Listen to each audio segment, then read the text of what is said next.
Bonjour, avant de commencer les tutoriels, je vous présente les logiciels Adobe en 2 minutes top chrono.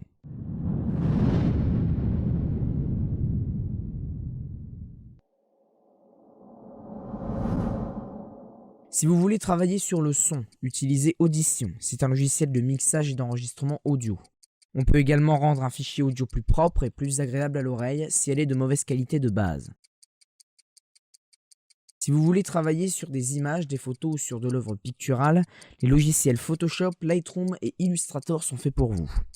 Photoshop, c'est le fameux logiciel de création, montage et de retouche photo. Pourtant, le logiciel spécialisé dans la vraie retouche photo, c'est-à-dire la retouche très avancée, c'est Lightroom, qui est d'ailleurs très utilisé par les photographes. Illustrator, quant à lui, est très axé dessin et illustration. C'est sûr, il vous faudra une tablette graphique pour faire un truc correct.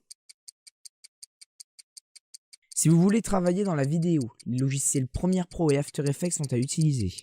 Premiere Pro est un logiciel de création et de montage vidéo. After Effects, lui, est spécialisé dans les effets vidéo. Les professionnels l'utilisent pour retirer le fond vert, on verra ça prochainement sur la chaîne, mais Premiere Pro peut très bien le faire et c'est pour cela qu'il est le plus utilisé des deux. Et si vous êtes plutôt dans la mise en page de publicité et de tract, il vous faudra utiliser le logiciel InDesign.